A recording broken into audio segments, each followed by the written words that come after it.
Salut tout le monde, contente de vous retrouver, surtout que ça sent la politique parce que vous savez qu'il y aura une élection partielle à Québec dans la circonscription de Jean Talon et on connaît maintenant la date du jour de vote qui aura lieu le 2 octobre prochain et je vous ai préparé un petit résumé de ce qu'on sait sur cette élection partielle.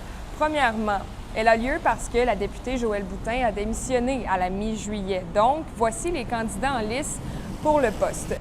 Marie-Annick Chouari pour la CAQ, Pascale Paradis se présente pour le Parti québécois, Élise Havard-Bernier est la candidate pour le Parti libéral du Québec, Olivier Bolduc était le candidat solidaire pour Jean Talon en 2022 et il se représente, Jessie Robitaille est le candidat du Parti conservateur et Martine Ouellette, la chef de Climat Québec, a aussi annoncé son intention de se présenter. Et à partir d'aujourd'hui, donc, ces candidats seront sur le terrain pour tenter de se faire élire et c'est une partielle qui attire l'attention et qui risque de se jouer, selon les analystes, entre le PQ et la CAQ, parce que les deux formations politiques sont d'ailleurs parties en force en s'accusant mutuellement de mentir sur la question du troisième lien. Alors, je vous dis, ce sera une élection partielle assez intéressante à suivre et on la suivra ensemble d'ailleurs au Vidéojournal.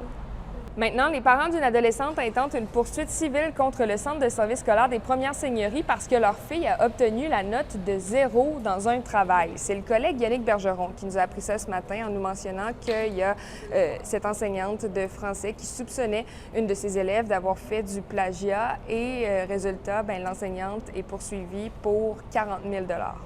Les parents allèguent que leur fille n'a pas copié dans sa composition en français et que sa note a porté atteinte à sa réputation. Ils disent aussi qu'après avoir obtenu sa note en décembre dernier, l'élève de 4e secondaire de l'École des Sentiers à Charlesbourg était complètement dévasté. En plus du montant d'argent, les parents réclament le retrait de la note et des excuses de l'enseignante et du centre de service scolaire. Le centre de service scolaire va contester cette poursuite, nie les allégations et appuie la décision de l'enseignante.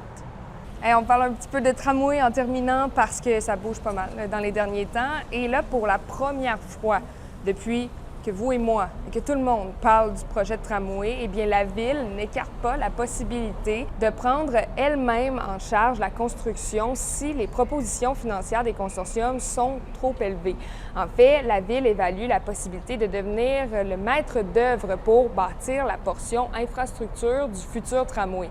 Et ça, c'est parce que les coûts explosent. Et lundi, Bruno Marchand a annoncé devoir repousser une deuxième fois la date limite pour le dépôt des propositions financières sur le coût du volet infrastructure du tramway. Et là, en gros, ce qu'il faut retenir, c'est pas très compliqué, c'est que le projet de tramway risque très fortement de coûter plus cher que les 4 milliards prévus depuis le début et qu'il risque aussi d'y avoir un peu de retard.